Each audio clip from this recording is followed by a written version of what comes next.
madaxweynaha maamulka Puntland Saciid Cabdullaahi Dani ugu dambeyn waxa uu macsalaameeyay magaalada caasimadda ah ee Muqdisho isagoo aan wax natiijo ah gorgortan siyaasadeed iyo guul aan ka gaarin madaxweyne Xasan Sheekh Maxamuud iyo kooxdiisa Villa Soomaaliya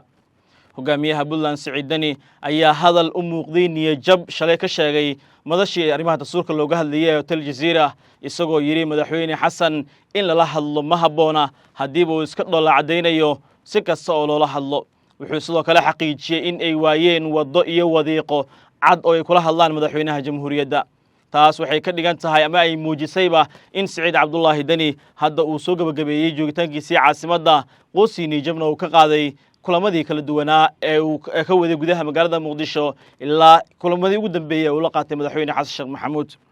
arrinta la yaab kale waxay tahay markii Saciid Dani uu ka baxay magaalada Muqdisho waxa uu hore u sii kaxaysay inta badan xildhibaanada labada aqal ku matala maamulka Puntland qaybtood waxa ku jira mas'uuliyiin xilal kala duwan ka haya xukuumadda federaalka Soomaaliya ee Xamza Cabdi Barre uu hogaamiyo iyadoo la og yahay khilaafka siyaasadeed ee u dhaxeeya Saciid Cabdullaahi Dani iyo Xamza waxa ku jira wasiir dawlihii wasaaradda petroolka Soomaaliya iyo mas'uuliyiin kale iyadoo inta badan xubnaha xilal ka haya xukuumadda dan qaran ay iska diideen sida wasiirka maaliyadda waa wasiir ku-xigeenka maaliyadda iyo wasiirka arrimaha gudaha wasiirka korontada iyo biyaha iyo mas'uuliyiin kale oo reer Puntland ayaa inta badan diiday inay ajiibaan soo jeedinta Saciid Dani ah inay garow u raacaan halkaasna la sheegay in lagu qaban doono shir culus oo u dhaxeeya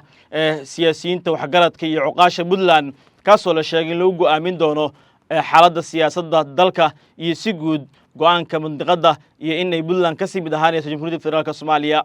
Saciid Cabdullaahi Dani marka la fiiriyo imaanshihiisa caasimadda iyo inuu ku hungoobay damicii uu caasimaddan u yimid waxaa laga yaabaa inuu ku dhaqaaqo go'aan kale oo qaraar kaasoo saameyn weyn ku yeelan karta midnimadii wadajirka ummadda Soomaaliyeed suuragalna ka dhigi karta in Saciid Cabdullaahi Dani uu ku dhawaaqo gooni isu taag sida la mid ah sida maamulka Somaliland uu horeba u qaatay 1999 haddii ay dhacdo talaabadanna Saciid Dani wuxuu soo gabagabeeyay waayihiisii siyaasadda federaalka iyo inuu madaxweyne ka noqdo Soomaaliya wuxuu sidoo kale soo koobay maamul goboleed isagoo markaas ka go'ay dhammaan la shaqeynta dowladda federaalka Soomaaliya haddii Saciid Dani uu qaado wado kale oo badbaado ah isla markaana isaga iyo saaxiibadiisa mucaaradka ah ay ugu yaraan ku sameyn karaan parallel government ama dowlad kale